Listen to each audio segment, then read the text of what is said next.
The Assembly will hear an address by His Excellency Mahathir bin Mohamad, Prime Minister of Malaysia. May I request protocol to escort His Excellency.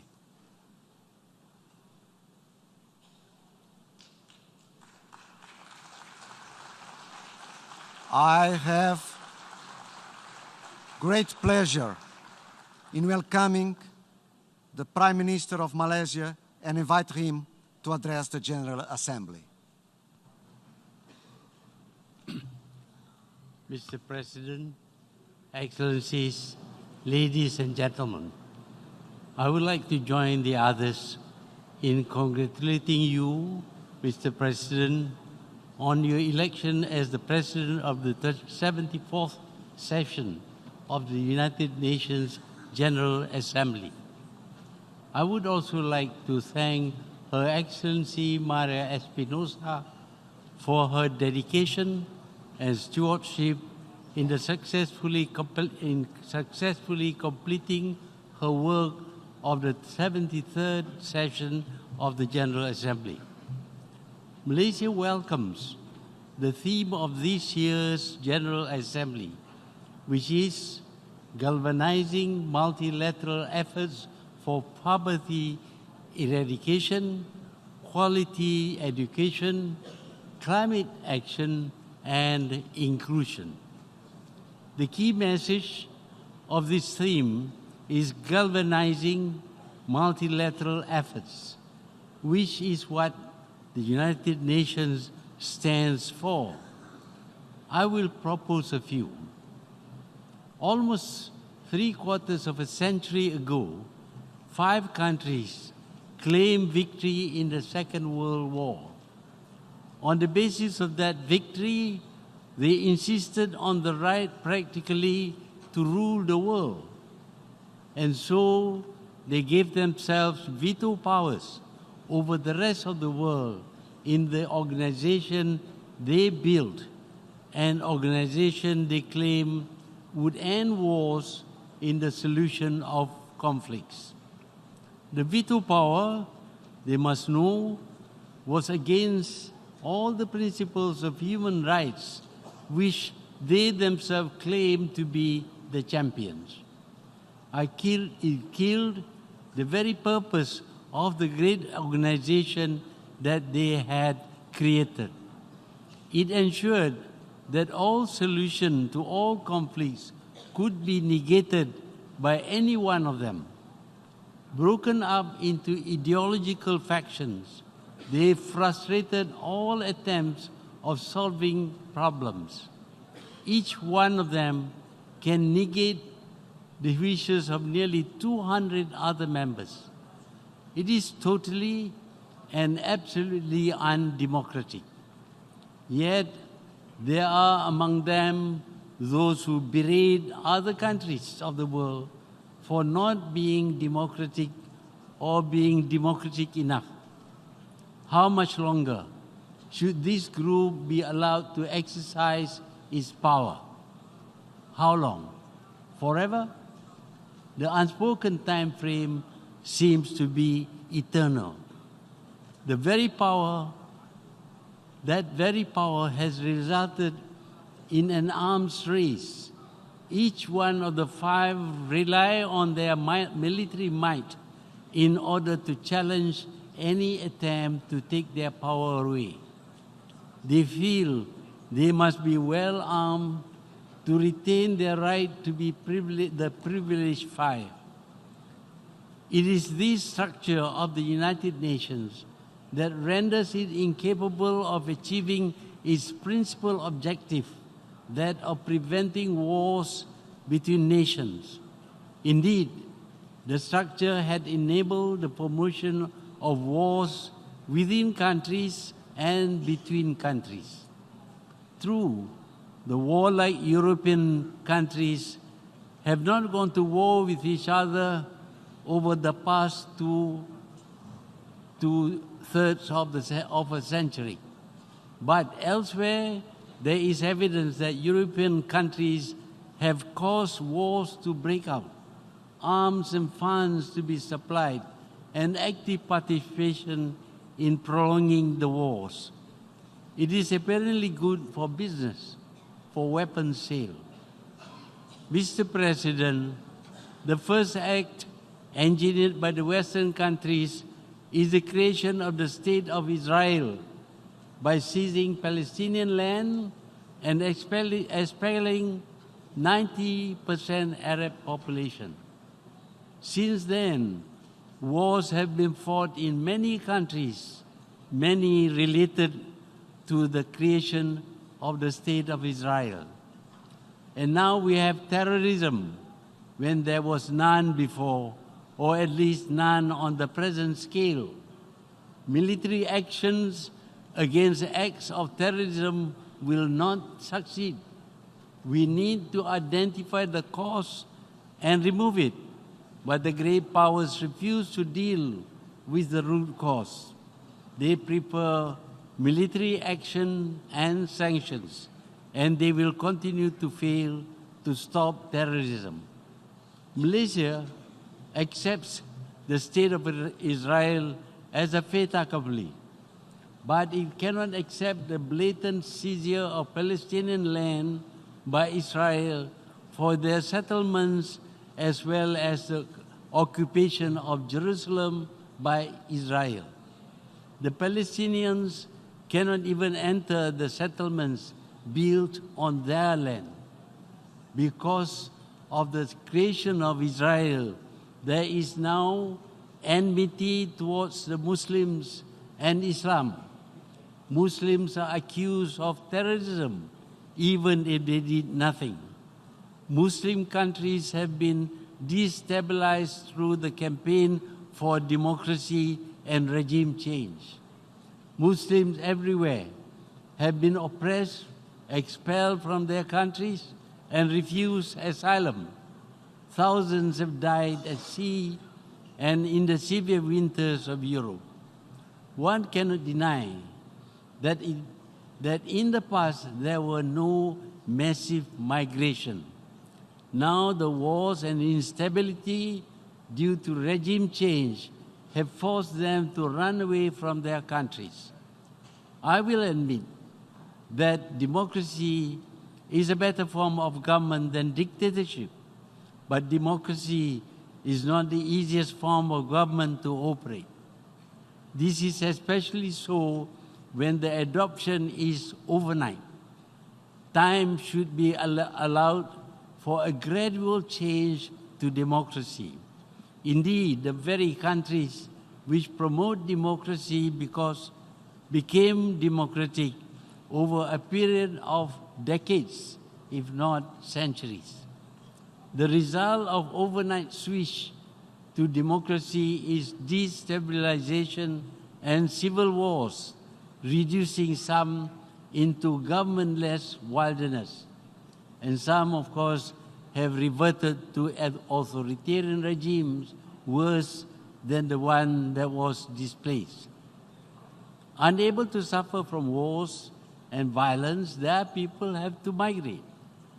The great democrats talk incessantly about the rule of law, but they are selective.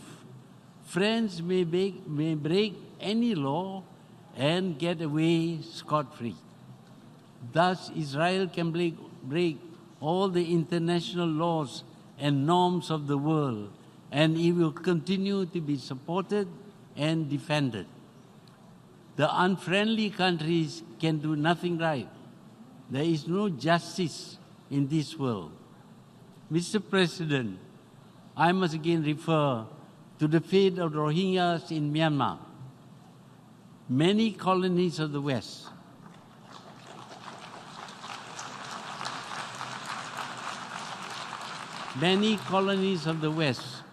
upon independence, expelled non-natives in their countries. But nowhere have they been as brutal as Myanmar. Even natives of the country were massacred, brutally killed, and raped in full view of the world, backgrounded by the burning houses and villages of the victims. They were forced to migrate and now they dare not return to Myanmar even when offered. They cannot trust the Myanmar military unless some form of non-Myanmar protection is given. The helplessness of the world in stopping atrocities inflicted on the Rohingyas in Myanmar had reduced the regard for the resolutions of the United Nations. Now, despite UN resolution on Jammu and Kashmir, the country has been invaded and occupied. There may be reasons for this action, but it is still wrong. The problem must be solved by peaceful means. India should work with Pakistan to resolve this problem.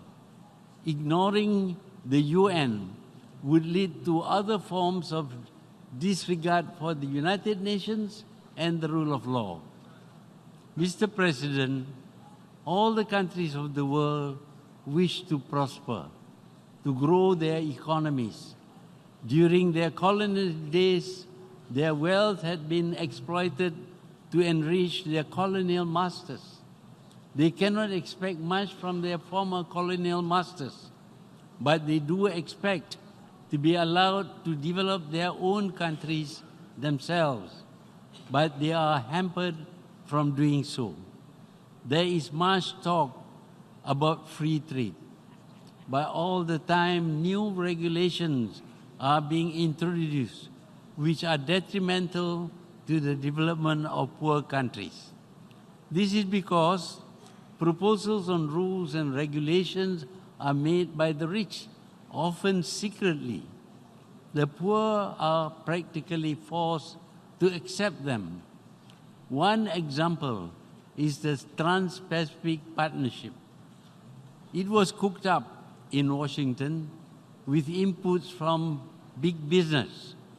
In the agreement, governments of small countries could be forced to compensate the big foreign companies with huge sums of money should their decision affect the profitability of the big companies, including future profits.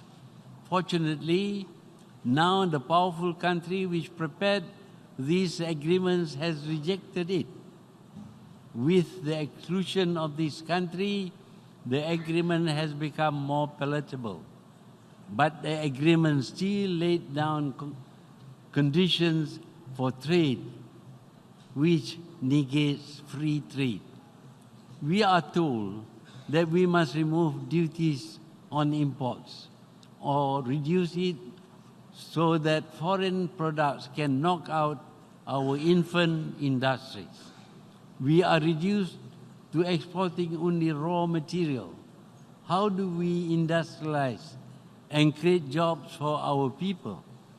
A classic case of the denial of free trade is the ban on the import of palm oil proposed by the European countries.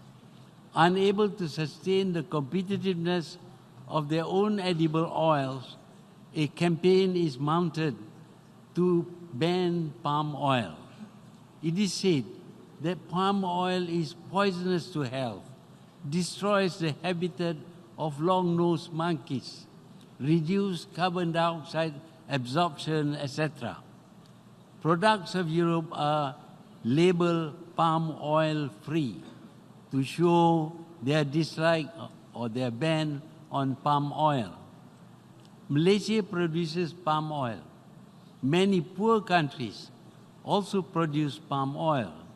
Malaysia will not clear more forests for palm oil plantation. We are as concerned about our environment as the Europeans. At the Rio Earth Summit in 1992, Malaysia pledged to maintain at least 50% of our land mass under forest cover. We have made good our pledge and even better. Our forest cover is currently at 55.3%, exceeding our Rio pledge. Palm oil is still a big contributor to our economy. There is no evidence that it is poisonous. Millions have taken palm oil and have not fallen ill because of taking of palm oil. We appeal to the good sense of the rich not to impoverish us, not to deprive hundreds of thousands of our workers from earning a living. You will be doing a good deed by consuming palm oil. Mr. President, in keeping with the objectives of the United Nations, Malaysia had launched a campaign to criminalize war. It is ridiculous to hang a murderer for killing one person, but to glorify the people who are responsible for the death of millions of people. Modern wars are total in every way. Not only will combatants be killed, but innocent people, the children, the sick, and the incapacitated are also killed and wounded. Whole countries are devastated and trillions of dollars lost. In the end, both the victors and the losers suffer. We consider ourselves civilized, but we are still very primitive, since we accept killing people as a way to settle disputes between nations or within nations. There are other ways of settling disputes. We can negotiate or submit to arbitration by third parties, or we can resort to the courts of law, the World Court, the International Court of Justice, for example. Malaysia does not just talk about this, we do. We settle disputes with our neighbors through negotiation and through the World Court. We won some and we lost some, but no one has been killed. This talk about not 1 inch of my territory is ridiculous. We know that if we go to war, that inch is going to cost us much more than what it is worth. When one goes to court, one does not always get what one claims to be rightfully ours. But it is the same with war. We do not always win. In a contest between two parties, one must lose if the other is to win. But if we use peaceful means, we can still lose, but it will cost us much less. No one would die, no land devastated. Mr. President, the world is experiencing climate change. Malaysia is hotter than ever before. It does not seem to return to previous temperatures. In fact, it seems to be getting hotter and hotter. Elsewhere, powerful typhoons and hurricanes are destroying whole towns, killing thousands, wreaking havoc of unprecedented proportions. Flood waters from storms inundate huge areas of land. Sometimes there would be a dry spell and wildfires would destroy forests and towns and create haze. Hundreds would die. Earthquakes and volcanic eruptions are more frequent and they destroy towns and cities. Melting snow in the Arctic and Antarctic is raising the levels of the seas and threaten to overrun islands. I have a feeling that these disasters are a part of the cycle of change that our planet has been going through for millions of years. Can it be that the stable, salubrious climate that we have been enjoying has come to the end of its cycle? Could it be that the cycle is changing as it did in prehistoric times millions of years ago? It is possible that the temperatures rise to a level that living conditions will become unbearable.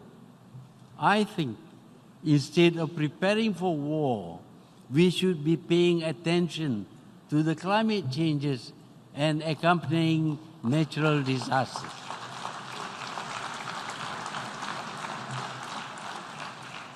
We should be preparing to combat climate change, to bring back the normal environment we had been used to over the last thousands of years. We should be preparing ourselves for major earthquakes, typhoons and hurricanes, floods and landslides, etc. We should learn how to mitigate these natural disasters. We should be constructing shelters, make rain and grow food without sunlight, evacuate the seasides, etc. We should have teams of well-equipped and trained disaster experts ready to rush to disaster areas. Every disaster is a world disaster. All these natural disasters may not happen, of course, but we cannot rely on that. We are wasting our money preparing for wars, inventing more new destructive weapons, when all of us may be wiped out by natural disasters as the planet goes through its next cycle. We, the human creatures, are clever. We can still survive the next cycle if we set our researchers to come up with defenses against catastrophes. If we reduce our budget for killing people, we will have the funds for research and preparation. Mr. President, Malaysia is a middle-income country. It depends on trade to grow. Naturally, our markets are the rich countries. Now the rich want us to balance the trade, to buy more of their goods, to correct the imbalance. To do this, we will have to spend the money we earn from trade to import the goods of the rich. Our growth will be stunted so that the already rich will become richer. Trade enriches everyone. It has been shown through the ages. Malaysia is a trading nation. Our population is too small to provide a good domestic market. We need the world market. With the new communication technologies, we can increase our trade with the world. So don't impoverish us by forcing us to buy what we don't need or to reduce our exports. Trade wars are wasteful. Now that the whole world has become a market for everyone, trade wars will stultify the potential for everyone to become rich. We are also seeing sanctions being applied to countries. We do not know under what laws sanctions are applied. It appears to be the privilege of the rich and the powerful. If we want to have sanctions, let us have a law to govern them.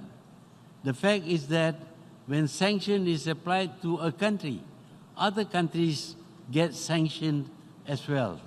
Malaysia and many others lost a big market when sanction is applied on Iran. I believe in capitalism, but capitalism has gone mad. They are already talking of making trillions of dollars. It is dangerous for a person or a company to have so much money. It can influence things. It can buy power. Hence, the need for antitrust laws. We see in the Trans-Pacific Partnership, or the TPP, when the rich companies had given themselves the power to sue governments. The terms of the agreements were drawn up by them, and they are not all like Bill Gates, who spends some money on charity. Most are bent on exploiting the power money gives them. Mr. President, the UN has failed in protecting the poor from the scourge of war, but in other fields, it has done much better. It has contributed to better health, to alleviating the sufferings of some of the poor and the needy. It does provide a degree of security and stability in places plagued by internal conflicts. It can do more, but it is short of funds. Countries, including the very rich, are not paying their dues. It is shameful. We need to support the UN, even though it has failed to banish wars. Its work on health, education, and social security make the UN worth having. I would like to thank the staff and officers of the UN for their work and dedication in all these fields. Malaysia has been able to contribute by doing peacekeeping tasks in many countries. I look forward to the time when their service will no longer be needed, when countries are able to ensure their own security. The UN should play a major role in the restoration of failed governments. Many countries have failed because the administrative machinery does not work, does not function well. Modern technology can help, but there is a need for good training. Countries and people should be allowed to retain their cultures and ways of life. Only if the way of life involves taking away the rights of people should there be international interference sanctioned by the UN General Assembly. As for the UN Security Council, the time has come when the veto power should be modified if it cannot be done away with completely. The veto should only be valid if 2 veto powers together with 3 non-veto members agree to apply it. That way, abuses would be less frequent. 3/4 of a century is a long time. We cannot be held to ransom by events of the distant past. The veto powers should not think they would always be above international laws and norms. Now, new, cheap, but powerful weapons have been invented, which even the poor can produce and use. If we do not make wars a crime, our security cannot be sustained. We must resuscitate the original purpose of this great organization, the United Nations Organization. We must punish warmongers. We must make the world peaceful for all. That was our mission, and that must remain our mission. Only if we succeed can we claim that we are civilized. I thank you, Mr. President. On behalf of the General Assembly, I wish to thank the Prime Minister of Malaysia for the statement just made, and I request protocol to escort His Excellency.